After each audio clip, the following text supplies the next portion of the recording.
it be invisible? Oh, it's because of my camera. There you go, it's visible again. We're gonna watch Piers Morgan now, at least a bit of it. Because Scott, the guy that wrote the 700 pages book on Ukraine, he is going to now discuss Syria with General Scott. And General Scott, if you remember correctly, schooled Scott on the topic of Ukraine. So this might be really good. We might enjoy this. Although I will admit, right off the bat, right off the get-go, I will say Syria is not my strongest topic, okay? Syria is not my strongest suit, okay?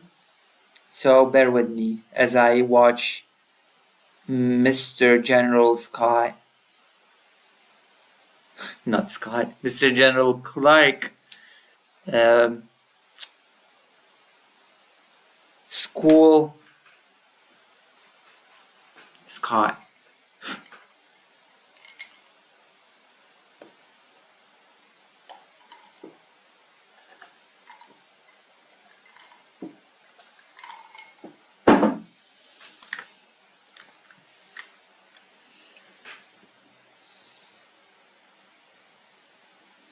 This is gonna be good. I know it is gonna be good. We're about to watch at least some of it.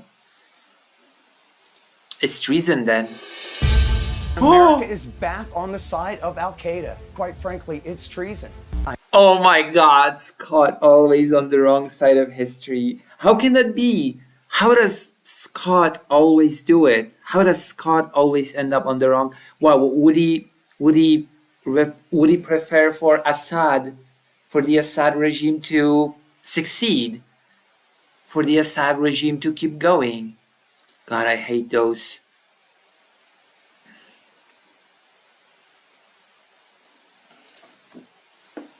Assad apologies. Oh, sorry, I have to DM someone.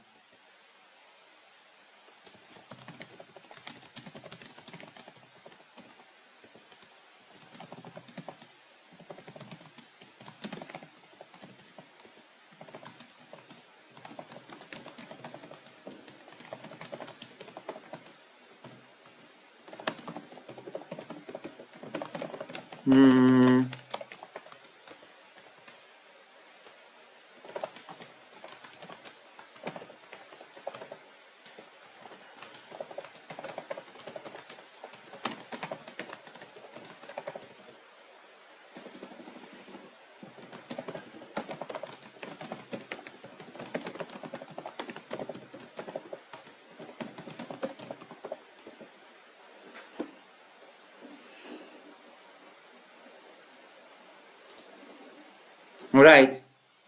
God, Scott always finds himself on the wrong side of history, doesn't he?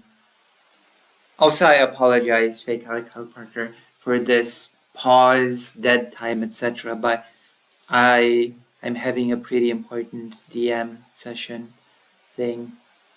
Apologies. Apologies as always. You know?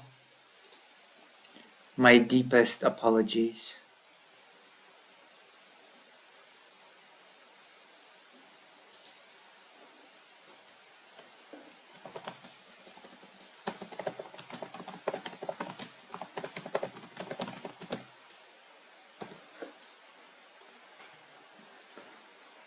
Okay.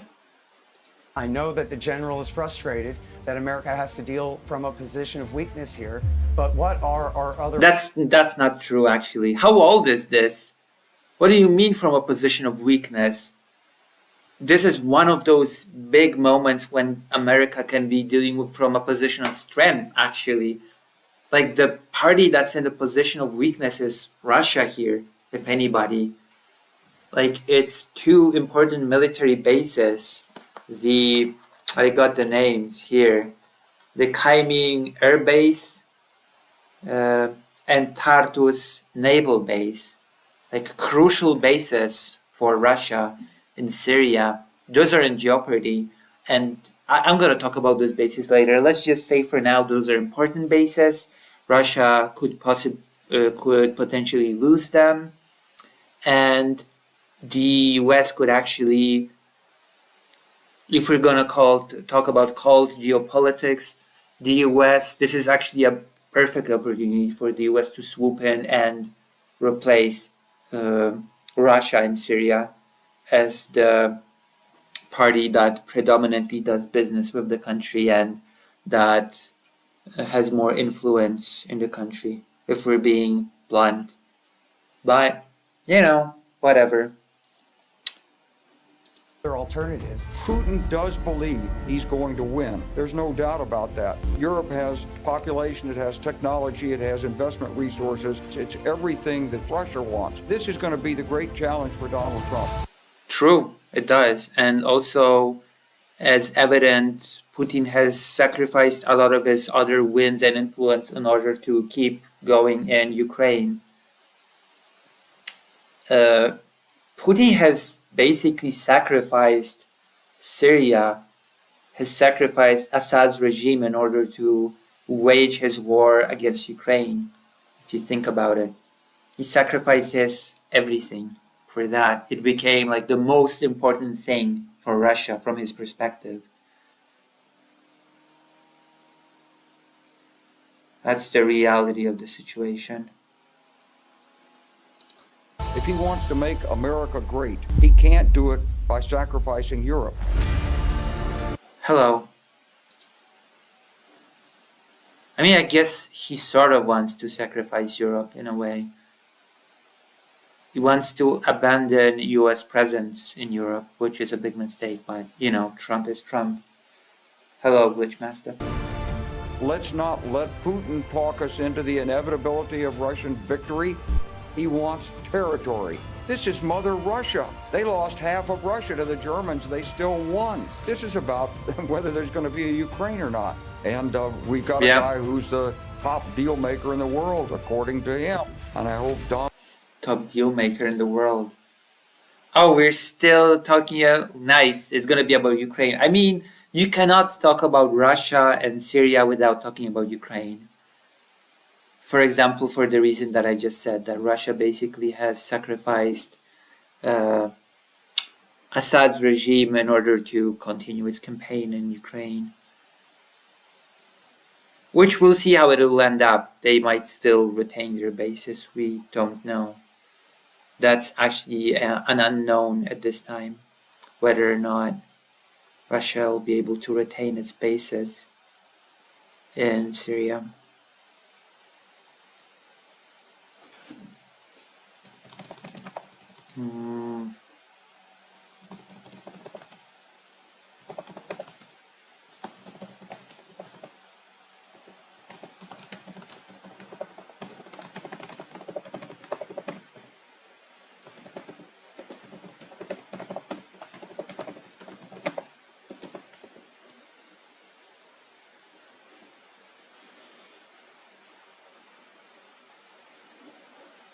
So yeah.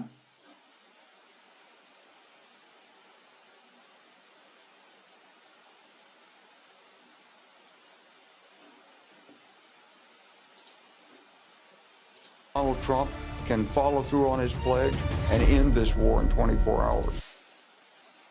Which is a debate between the other two. Yeah, between Scott and General Clark. It's gonna be a nightmare for fake Alec Kyle Parker to edit, but I have faith. I hope fake Alec Kyle Parker is preparing a segment as we speak.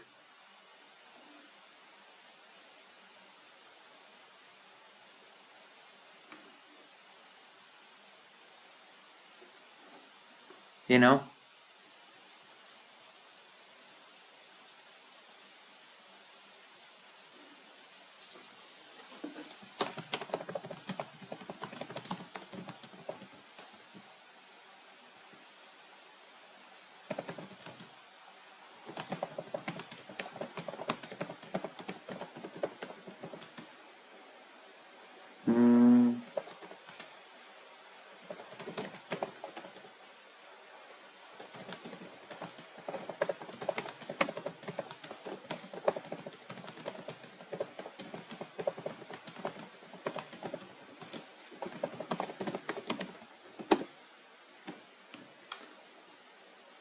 I would if you told me. I told you earlier. What do you mean? I told you and you said you were still at work. What do you mean? I told you no segments and you were like, I'm still at work. And now you're telling me that I was impressed that Empanada also said that HDS is better than Assad. I mean, it is, sort of. We'll see what it does. We will see what it does. It's in charge now, so we have an opportunity to see.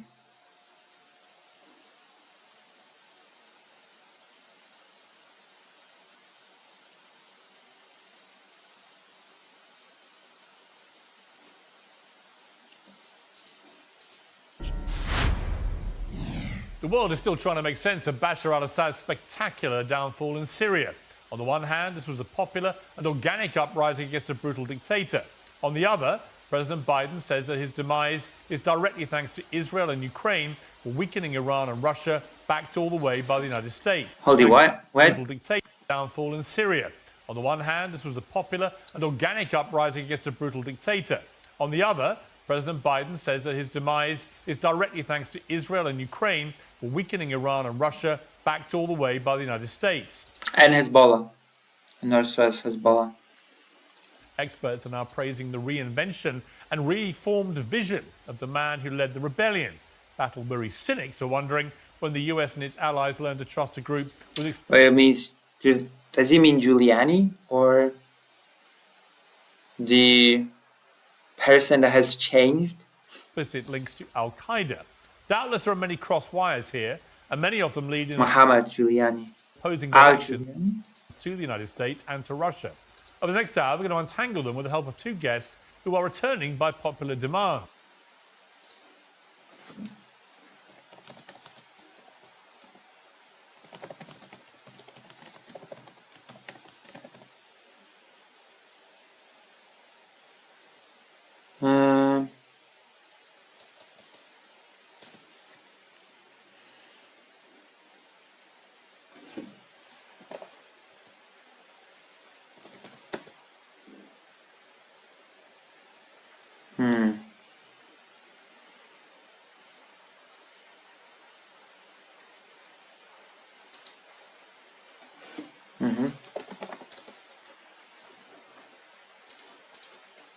Last week, we had an illuminating debate about the United States' role in Ukraine's war.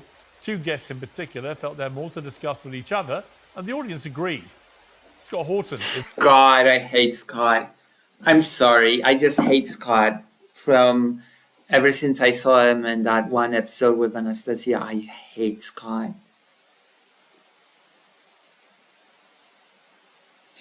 Does Pierce work for Edge again? Hey, Lucy. Hello, Estelle. Is the author of Provoked, How Washington Started the New Cold War with Russia and the Catastrophe in Ukraine. Wesley Clark retired as a four-star general after 38 years in the US Army, serving as a Supreme Allied Commander of NATO. Gentlemen, thank you very much indeed for coming back and facing off against each other. After that last debate last week, which was fascinating, there was a lot of response from, as you know, I think both of you, from a lot of people who watched it, saying what I would really like to see is Scott Horton and General Clark going at it one-to-one and really trying to get some clarity about their differences of opinion over this. Oh my God, Scott is going to tell us so much nonsense. I'm going to be very frustrated with this, but it's content. It is content at the end of the day, so I guess it's going to be fine. I guess it's going to be okay. I suppose it's going to be good, right?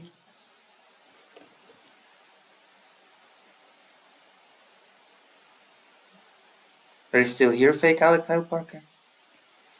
Have I scared you away? So that's why we've got you back together, and I appreciate you agreeing to do this.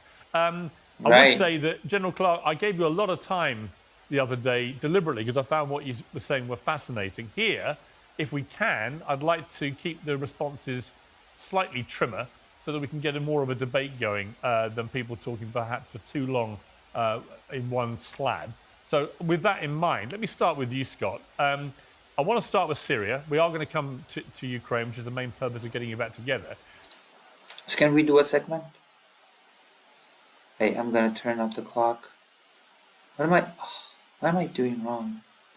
There we go. Alright.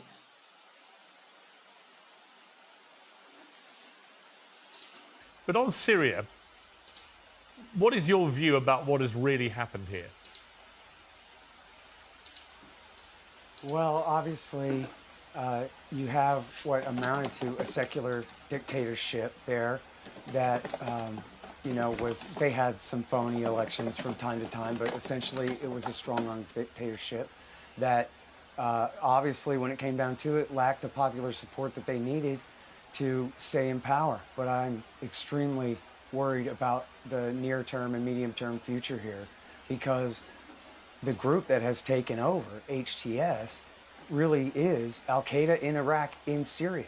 Their leader, Jolani, announced, he said, "We are the Mujahideen." This is what he said in his speech at the mosque, and we have taken over the country. This is a man who literally fought against Americans in Fallujah in Iraq War II and was sent by the leader of Al-Qaeda in Iraq, then renamed the Islamic State of Iraq, Abu Bakr al-Baghdadi, to go and start the war in Syria in 2011, or to take over the war. And in fact, Victoria Nuland was the State Department spokesman at the time, or spokeswoman, and she put out a statement saying that people should know Jabhat al-Nusra is just an alias for Al-Qaeda in Iraq. That's what they are, Al-Qaeda in Iraq, in Syria. And American and Allied support for al-Nusra and Okay, to country. They are the Mujahideen. This is in Syria that has had some phony elections. Okay, I'm gonna listen to it again. I'm sorry, I tuned out because I'm doing something else in the background, and I'm sorry. Chat, Lucy's a professional reactor. Don't try watching this without special training and equipment. True. Thank you, Defi August. I'm gonna do my best now. Thank you, Fake Alec Al Parker.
Oh, I'm gonna send a link. It's still on the ice cream.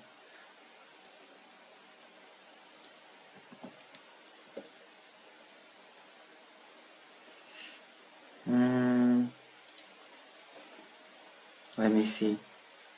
Oh, chat is so quiet right now. Chat is very quiet right now.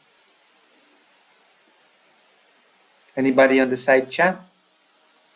Is okay. Let's continue watching.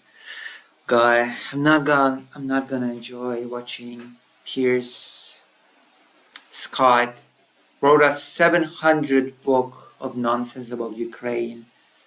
700 pages long book of lies about the situation in Ukraine.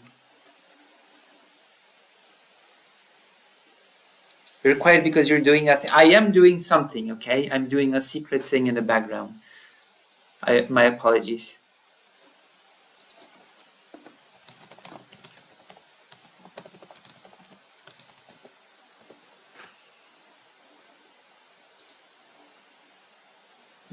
Okay, let's continue. from time to time, but essentially it was a strong-armed dictatorship that obviously, when it came down to it, lacked the popular support that they needed to stay in power. But I'm extremely worried about the near-term and medium-term future here, because the group that has taken over, HTS, really is Al-Qaeda in Iraq, in Syria. Their leader, Jolani, announced, he said, "We are the Mujahideen." This is what he said in his speech at the mosque, and we have taken over the country. This is a man who literally fought against Americans in Fallujah in Iraq War II and was sent by the leader of Al-Qaeda in Iraq, then renamed the Islamic State of Iraq, Abu Bakr al-Baghdadi, to go and start the war in Syria in 2011, or to take over the war. And in fact, Victoria Nuland was the State Department spokesman. Oh, again, Victoria Nuland, just like in Ukraine. At the time, or spokeswoman, and she put out a statement saying that people should know Jabhat al-Nusra is just an alias for Al-Qaeda in Iraq. That's what they are, Al-Qaeda in Iraq, in Syria. And American and Allied support. I'm sorry, which one? Jabhat al-Nusra, or spokeswoman, and she put out a statement saying that people should know Jabhat al-Nusra is just an alias for Al-Qaeda in Iraq. That's what they are, Al-Qaeda in Iraq, in Syria. And American and Allied support for al-Nusra and the Free Syrian Army and associated groups, Jaish al-Islam and others, back 10 years ago, it backfired, because instead of everyone... At this point, anything would have been better than Assad. Anything would have been better than Assad. Assad needed to go. It's that easy. It's that simple. Assad needed to go. There's nothing more to it. Assad needed to go. One marching west toward Damascus, they went east and they consolidated a state in eastern Syria, and then eventually they conquered all of western Iraq, creating the caliphate and necessitating Iraq War III. Now that was under Baghdadi, who had split from Jolani, and Jolani is now clearly under the public relations care of the West, and is taking their advice to moderate his positions. Yes, Jolani is split and is doing the moderate line. And I'm sorry, the rebels are better than Assad, okay? There were no good guys in this conflict, but still, I'm sorry, I was rooting for the rebels to overthrow Assad.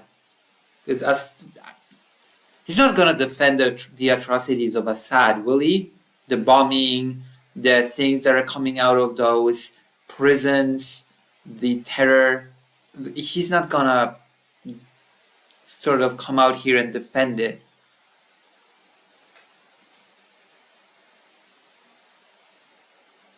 We'll see. We'll see.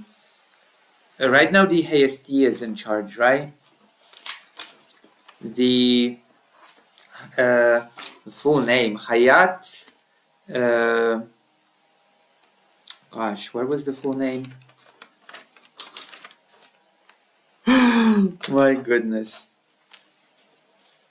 It's gosh, I know one person would definitely remember the name. Now it starts with Hayat because it's like Jejulani org. Jejulani org. America first, Assad defender. Jesus Christ. Hayat Tahrir Asham. Okay? Hayat Tahrir Asham. That's the Giuliani org.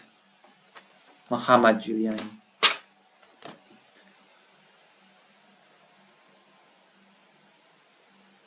Well, Scott did say Assad was a secular dictator with little popular support.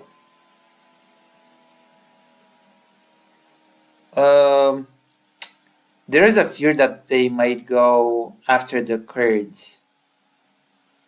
Yeah. There is that fear, yeah. That is a real fear. And there's also, today I'm planning to talk a bit about the Russian bases in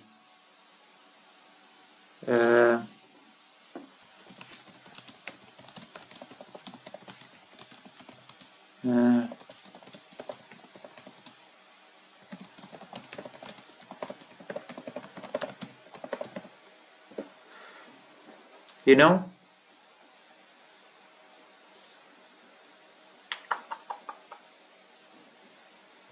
How do I invite people? Oh.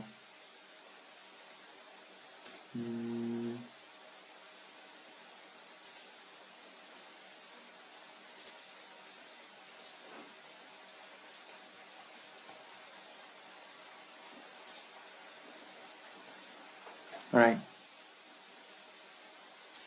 So I want to talk about the basis today. It's gonna be a talk and a half. Is he gonna defend Russian presence in Syria? He's gonna defend. You do know that Russia through Syria has also spread its influence over Africa, etc. Right? Like, how can?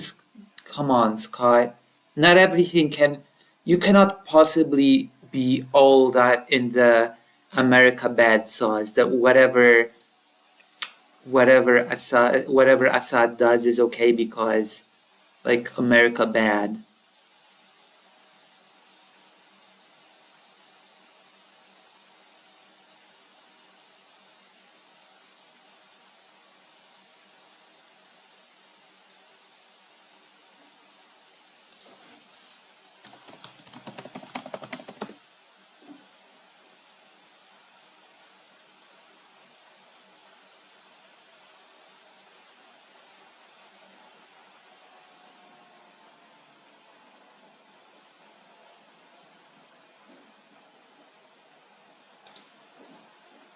However, he's now in charge of a country full of millions of Shiite Arabs and secular Sunnis, Christians of all different descriptions, and people who We don't know what he'll even do. We don't know what Giuliani's group will do, which is in power right now.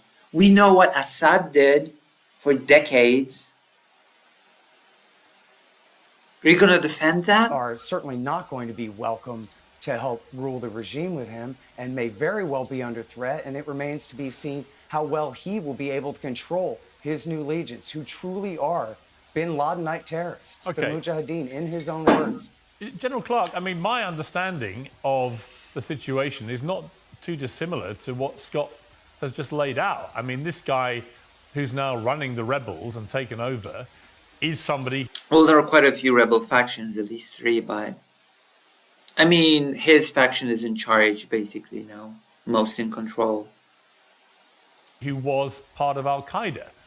It's more complex. I mean, technically speaking, they split out, but And he's tried to move away from the more extremist elements of that part of his. But yes. Bottom line is there were no good guys in this conflict. But what is Scott trying to say? That things were good under Assad? Past. But would you take issue with Scott's framing of where this now is in Syria? Yeah, Not I much would. issue. Yeah. Which But is I would tell you this, Piers, that I would take issue with this suggestion that it's all about the US and not mentioning Assad at all.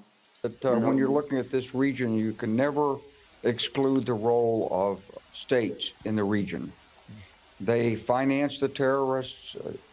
Different states finance different groups of terrorists. Yeah, And Turkey finances supports one of them, the one that might go after the Kurds. and ISIS actually had relations, had talked to Turkey and the Kurds before they went into Mosul. At least that's what I'm informed by people in the region who were in a position to know. So these states aren't strangers to this. I see Turkey's hand behind this.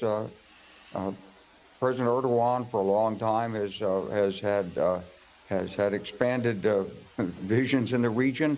You know, Syria and Lebanon and Palestine were all under the Ottoman Empire, and Erdogan has ambitions to be a greater stabilizing force in the region. Let's put it that way. And you know, we've used and abused the Kurds for the last 50 years.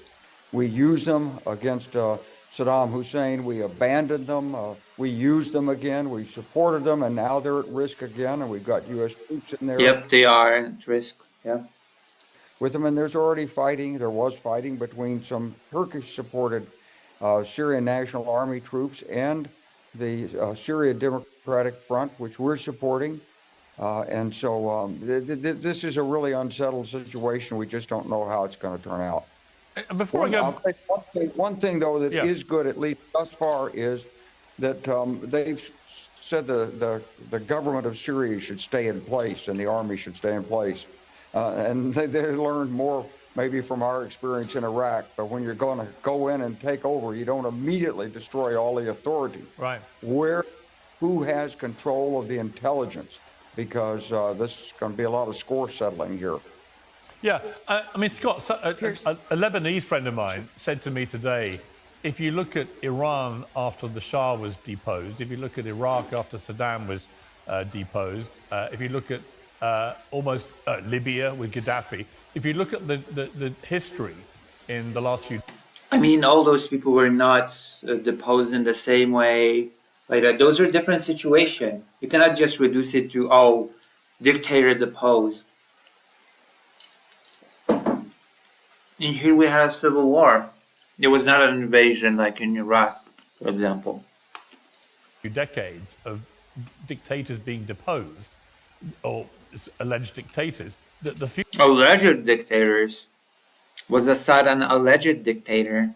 Was he not a... Was Assad like an alleged dictator now? God, I hate this.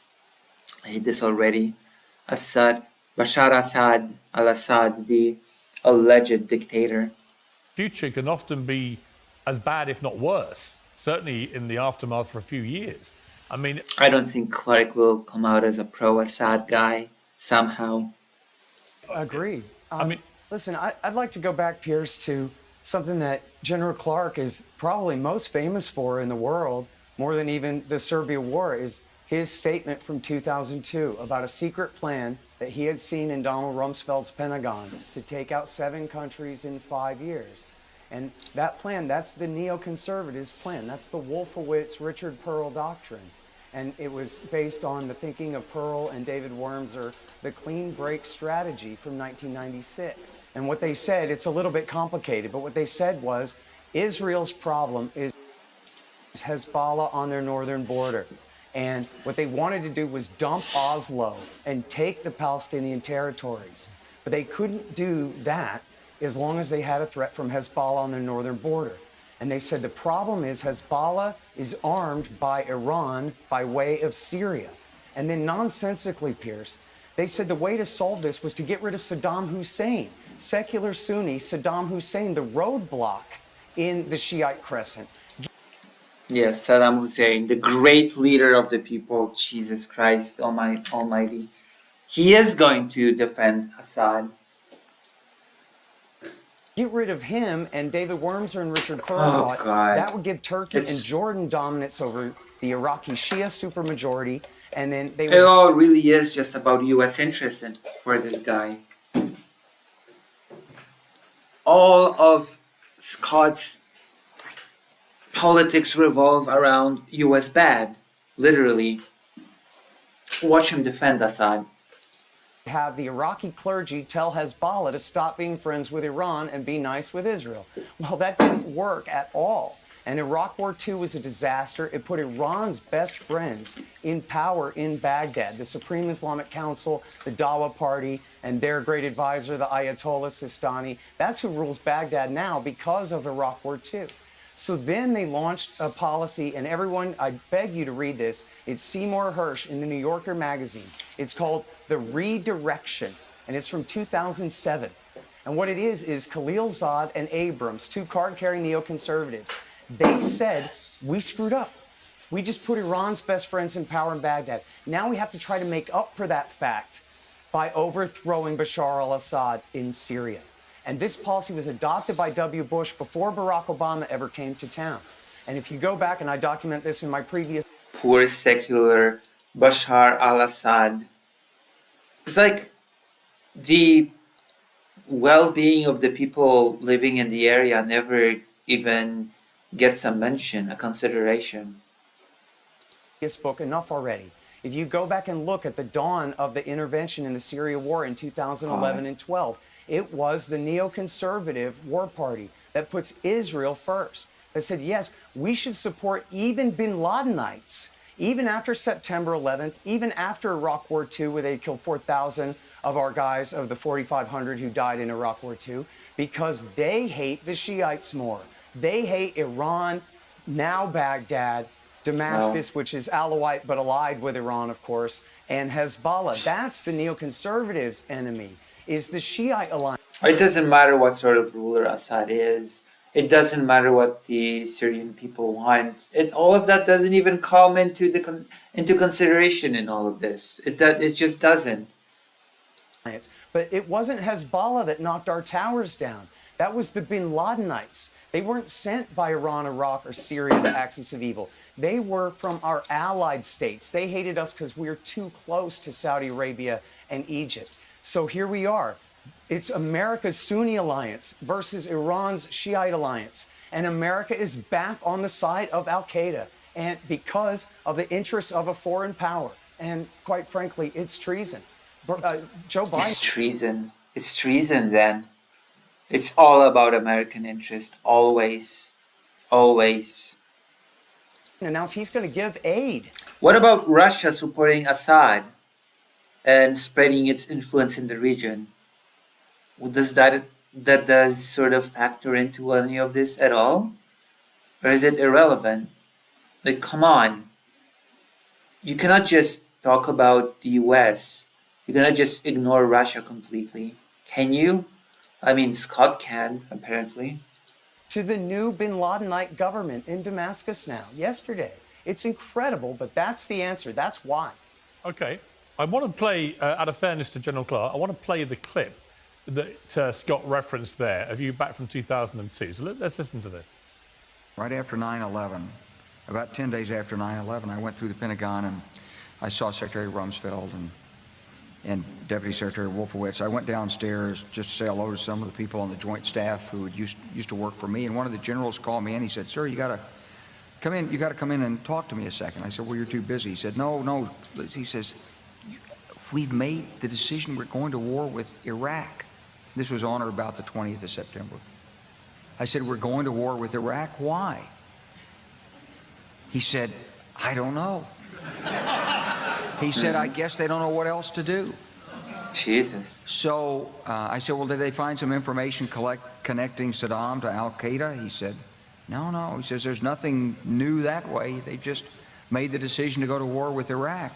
He said, "I guess it's like we don't know what to do about terrorists, but we got a good military and we can take down governments." And he said, "I guess if the only tool you have is a hammer, every problem has to look like a nail." So I came back to see him a few weeks later, and by that time we were bombing in Afghanistan. I said, "Are we still going to war with Iraq?" And he said, "Oh, it's worse than that."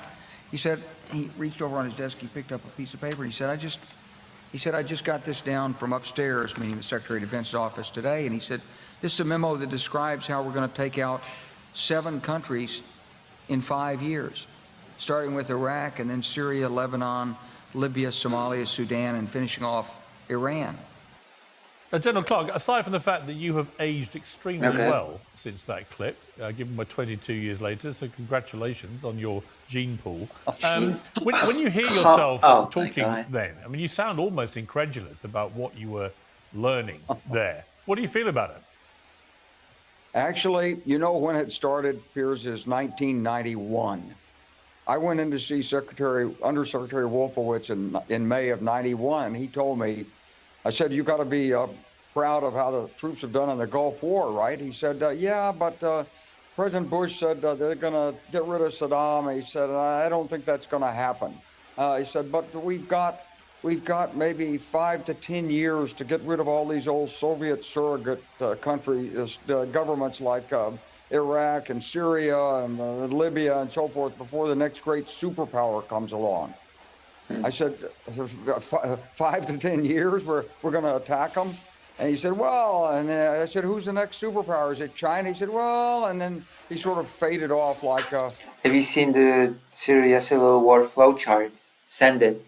Link it. It's just a Friday afternoon. I don't want to think about it anymore. But they actually put together a plan. They took it apparently to Brent Scowcroft, who was George H. Bush's national security advisor.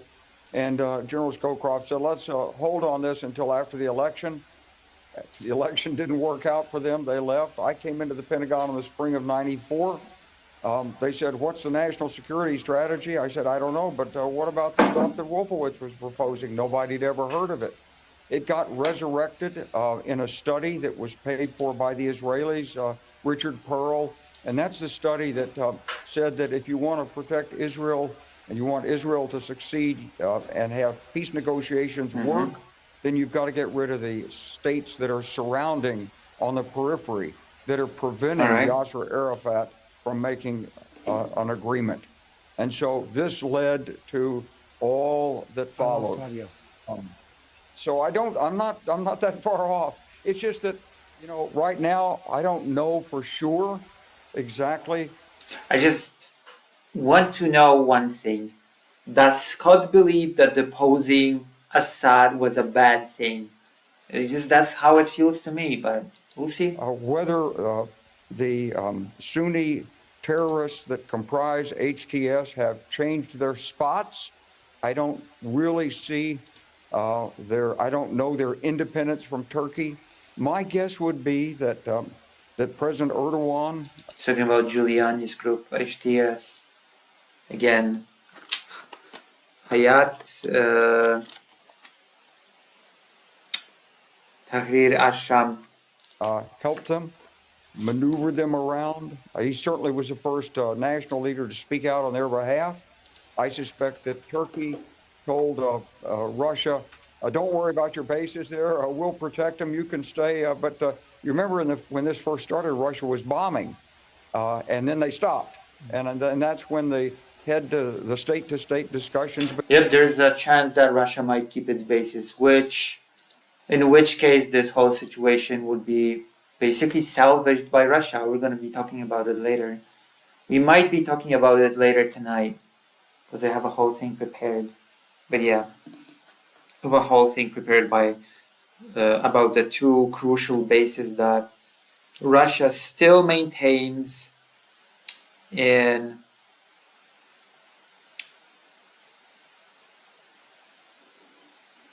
Syria. Again, and I think there was a sort of agreement on this. Russia would like to get its troops back so it can handle Ukraine anyway. It was a little embarrassing for Russia, but they'd like to get their troops back, and they'd like to keep their bases.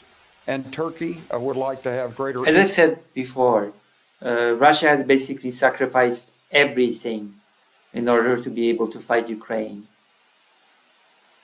Everything. Influence in the region, and especially to work against the Kurds, and to do that, this is a sort of roundabout way to do it.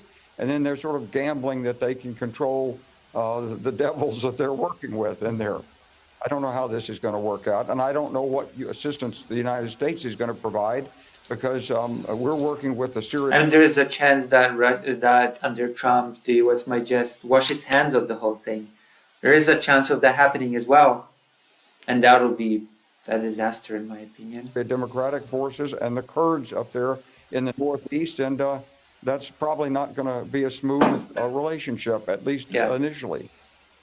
Point that Scott made, which is it's almost beyond parody that the United States is ending up now sending support to somebody who was Al-Qaeda's representative. I mean, there is a perversity to that, isn't there? I mean, Al-Qaeda responsible. I mean, I'm sorry, from my perspective, anything is better than Assad. So I don't see the perversity, quite frankly. For one of the worst terror attacks on American mainland in history, the worst, in fact. And now they're supporting the guy who was one of the key members of that organization. Well, it's not like yes, it's always difficult. Look, there is Shia terrorism and there's Sunni terrorism. The Shia terrorism is normally state organized. The Sunni terrorism is normally not state organized. It's independent of that. And so the United States has been working on a state-to-state basis. It's tried to restore the government in Iraq. It's going to try to help a government emerge in Syria. But underneath this, the United States, of course, has to be concerned about terrorism. And, it just remains to be seen. It's the $64,000 question at this point is, who are these people? Yeah. Who are they listening to? Did they really change their spots? Yeah, I completely agree. Let's move on. We'll have to see. We don't know what will happen. We just don't know. Anybody that tries to say, oh, this or that will definitely happen in Syria, or this or that type of government will definitely form in Syria, they're lying to you. We don't know. We just don't know. On to why I got you guys back together, because I found last week's debate about Ukraine fascinating. There have been developments since then. Both Donald Trump and... Oh my God. Okay, Ukraine, this is the part that I'm interested in. Trump's meeting with Macron and Zelensky. I've read about it a bit, but we'll see. I've read about it a bit.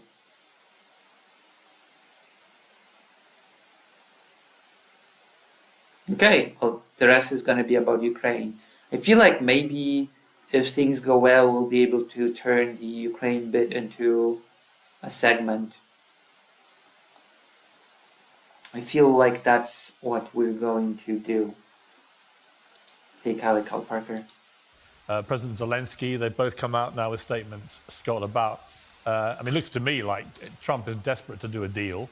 He infers that Russia will want to do a deal because of the casualty rate on the battlefield in Ukraine, which is... The thing about Syria is that it incentivizes Russia to be even more hawkish about it, because they've already sacrificed a big thing in Syria.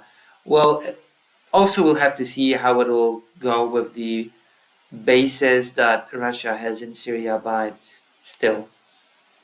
They have failed to support a big ally that they had, which was Bashar al-Assad.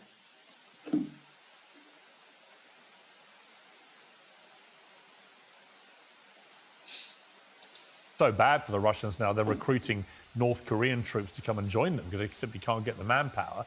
And the reports that up to 2,000 Russians a day are being killed, which is staggering. You also have Zelensky, for the first time in the last week, clearly signalling that he is prepared to do a peace deal and inferring that as part of that, he accepts that Ukraine will have to cede some territory.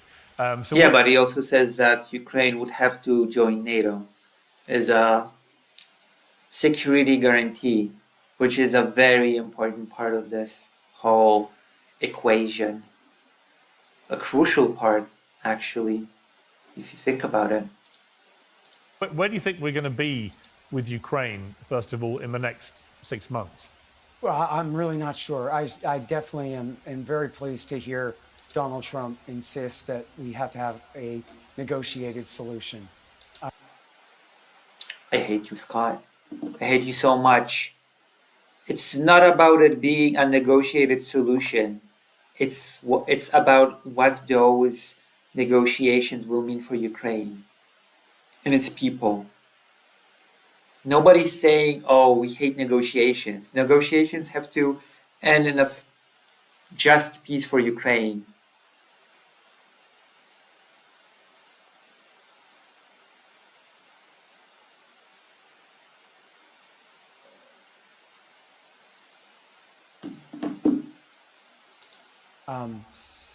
All due respect to the general, when we were on last week, Cenk Younger asked, but General, what if Ukraine can't? And General Clark simply dismissed the premise of the question and said, yeah, because it's a stupid question. If the West gave Ukraine actually the aid that Ukraine needs, then Ukraine would prevail. It's all in the West's hands. There's no Ukraine just can't. Ukraine has done so much with the bad aid that it has received. So don't even try to go at me with this crap. It's ridiculous. It's stupid. I hate it. it's the Russians who must be made to fail.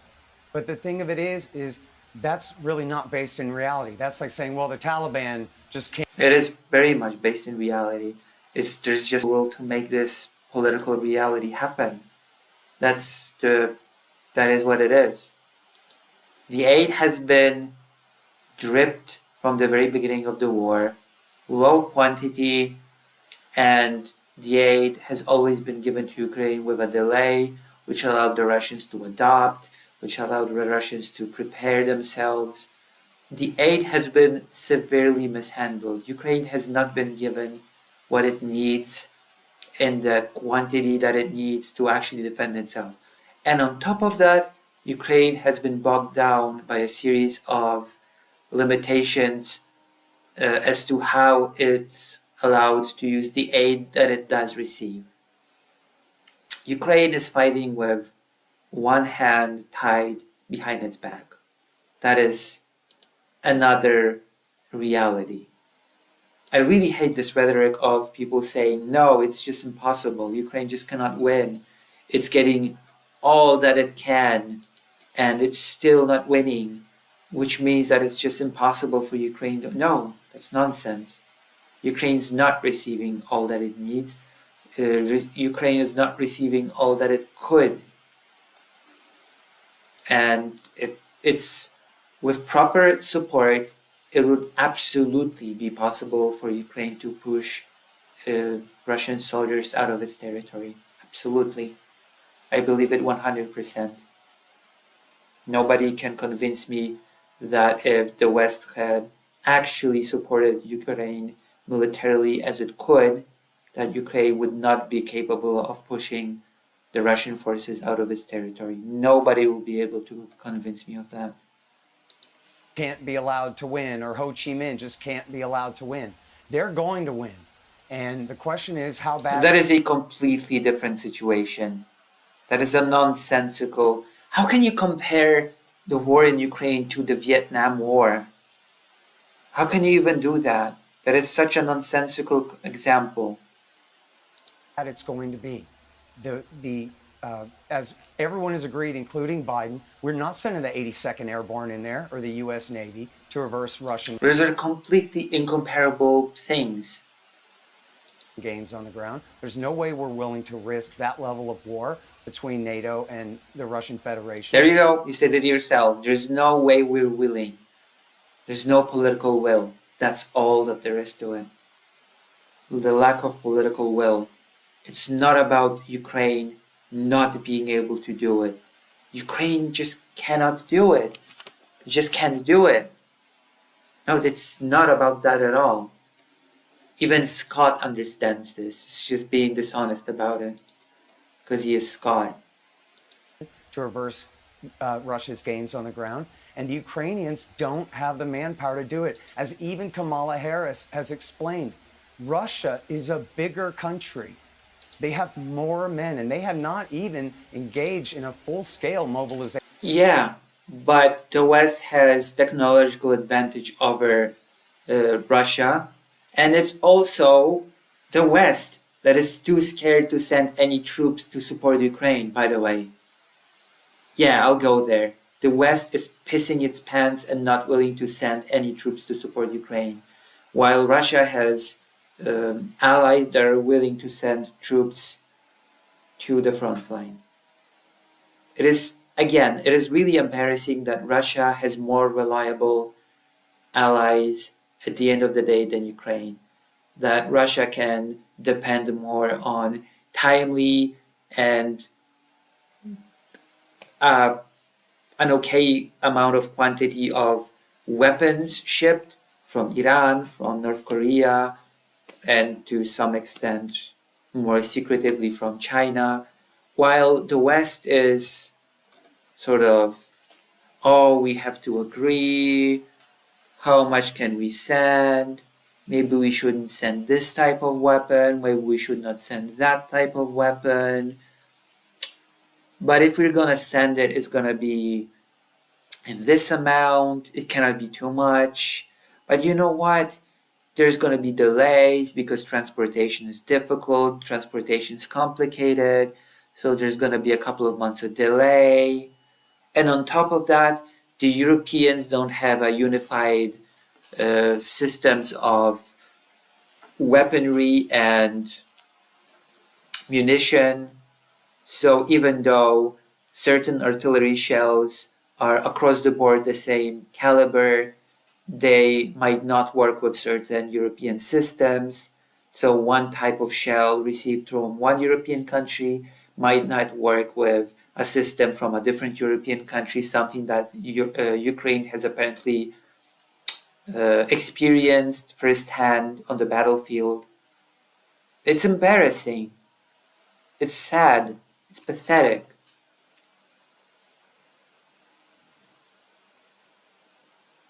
You know, I'm gonna endlessly criticize the West for how it's handling the aid and how it's handling its responsibilities as allies towards Ukraine. There's not gonna be a day that I'm not gonna criticize the West for that. And by the West, I mean the West and the European Union. There's not gonna be a day that I'm not going to loudly criticize them for it.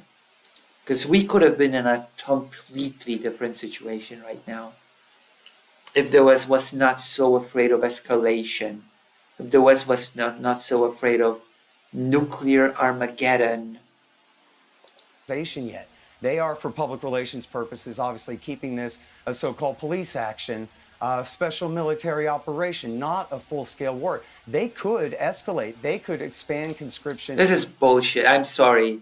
Scott is really unironically calling this a special military operation, the biggest war since World War II. Still calling it a special military operation. Oh yeah, if Russia wanted, it could conscript. No, it couldn't. It couldn't. You're stupid if you think that Russia could just do conscription. Do you know how it would impact Putin's regime? If he could, he would, but he can't. He's not doing it because he doesn't want to. He's not doing it because he can't. That's the reality of the situation. Putin cannot just start a full conscription. And if you're claiming that he can, but he just doesn't, then you're just being stupid. I'm sorry, you don't know what you're talking about. And no amount of writing 700 plus pages books will change that. If you really think that Russia could at any moment just do a full-on mobilization. Thank you. And escalate the war terribly. Right now, Ukraine has lost 4 major oblasts, they call them, these large counties, basically, in the provinces. Also, they're not lost yet. In the far east and south of the country. And right now, Kharkiv is still in Ukrainian hands. Odessa is still in Ukrainian hands. And I would remind everyone, back in the fall of 22, the Ukrainians had a brilliant feint in Kherson, and then a major move, and they liberated all of Kharkiv Oblast and some of Luhansk. And this was the high watermark of Ukraine's effort in the war. And at that time... Yeah, and at that time, the West just dropped the ball and did not support Ukraine effectively. It was that time to support Ukraine with actual huge amount of weaponry and ammunition. That was the time. That was a good time to really push the support. Exactly, Scott. That's what you're going to say, right? That was the pivotal moment for the West to have provided Ukraine with meaningful support. Of course you're not going to say that. You're a hack. Naturally, you're not going to say that. The former chairman of the Joint Chiefs of Staff, Admiral Mike Mullen, and the currently serving then chairman of the Joint Chiefs of Staff, Mark Milley, both said, negotiate now. Deal now while you're only this far behind and not worse. But they were overruled by the weenies, people like Antony Blinken and Jake Sullivan, who never been in a fight in their lives, who just said, no, we're going to do the escalation. We're going to do the winter surge. And then it became the spring surge. Sorry, they called it the escalation. And then they launched it in the... They called it the escalation. He doesn't know what he's talking about. Scott's completely out of his depth in this discussion. It's pretty clear. He's He's throwing terms that he doesn't know what they mean. Does Scott now even know what the escalation ladder is and what it's about? The summer, and it was a disaster. In the summer of 23, they didn't get anywhere, and it's been all downhill for them since then. And yes, the Russians are suffering horrible casualty rates. The war is an absolute horror show on the ground there. Or is it a war? Or is it a special military operation now? Which is it? Which is it, Scott? Just moments ago, you did not call it a full-scale war. You called it a special military operation. I keep track. I can remember what was said a minute ago. But the Ukrainians are too. And momentum is on the Russian side. So I know that the general is frustrated that America has to deal from a position of weakness here. But America does not have to deal from a position of weakness here. That's the stupidest thing I've ever heard Scott say. America has to deal from a position of weakness. You do realize that at any moment, if America wanted, it could ramp up the aid, really ramp up the aid. It could really give Ukraine a ton of weapons. You could make an argument that Ukraine will have to deal from a position of weakness. But to say that the US has to deal from a position of weakness is the most naive stuff ever. It's the most naive thing I've ever heard. You have got to be kidding me. No, the US does not have to deal from a position of weakness. You have got to be joking me. The biggest fear is that the US will abandon Ukraine, not that it's in some position of weakness. Are other alternatives other than sending in Navy destroyers and the American Air Force and Army to reverse the gains on the ground? No, that's not true. That's absolutely not true. All Ukraine would need to start reversing gains is to get the aid that they need, and then they would broaden the conscription if the aid was sufficient. That is my opinion. That is my opinion. Also, Poland should send troops to Ukraine. As a Polish person, I think I'm allowed to say that. Poland should send troops to help Ukrainian soldiers in the east. I know that. I can't imagine that he's in favor of doing. General Clark, it's interesting. My brother was an army colonel in the British Army for 35 years. Congratulations. And when I went to interview President Zelensky in about the four months after the war began in 2022, and I came back and I said, there is not a chance in hell these guys are going to give an inch to Putin. They're not going to cede an inch of land. And they shouldn't. And we had a very vigorous debate about this. And I said, why should anyone want a Russian dictator to be able to illegally invade a sovereign democratic European country and just take what he wants and kill loads of people in the process? And he said, I'll tell you why. He said, because Putin has sold this to his people, that it was NATO encroachment and the threat of that, which is why he's doing this as a security operation to protect the national interest of Russia on its border. But secondly, he said he has overpowering military might, and ultimately that will mean that Ukraine... No, Russia does not have an overwhelming military might. If it would not be bogged down in Ukraine. If it would have been able to help Assad's regime. The very fact, you just discussed Syria, the very fact that Russia was not able to support Assad's regime is a testament to the Russian forces not being as overwhelming as is being sold here.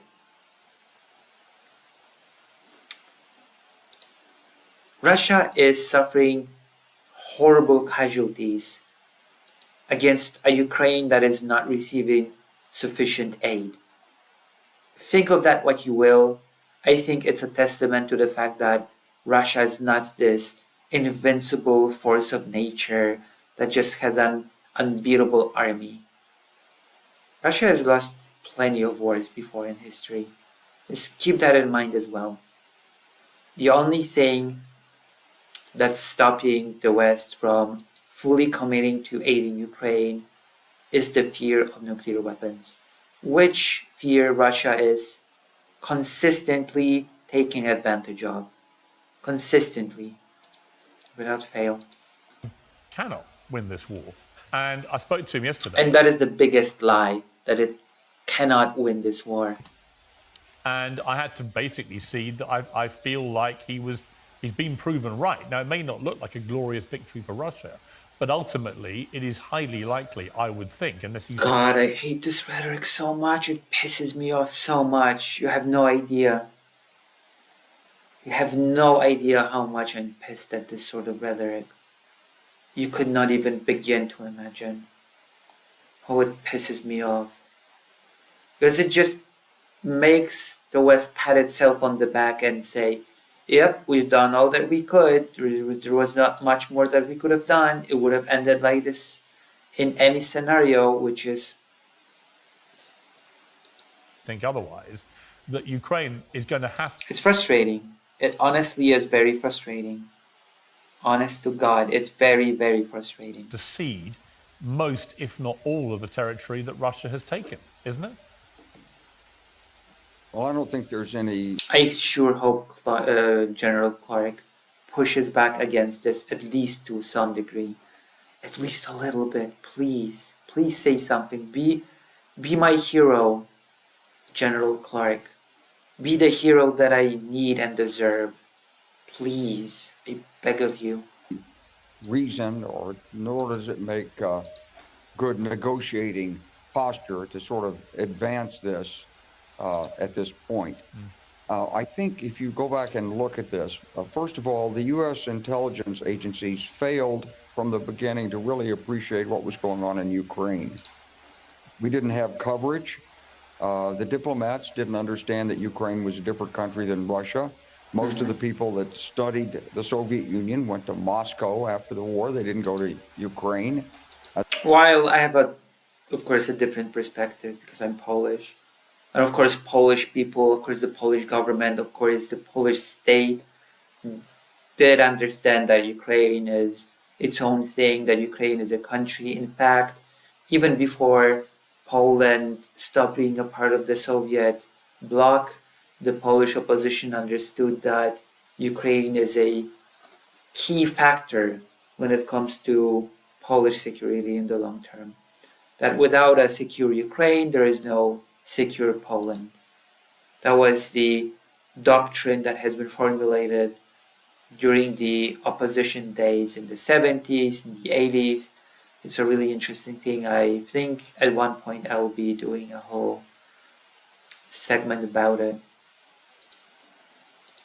They took the Russian view of it. And so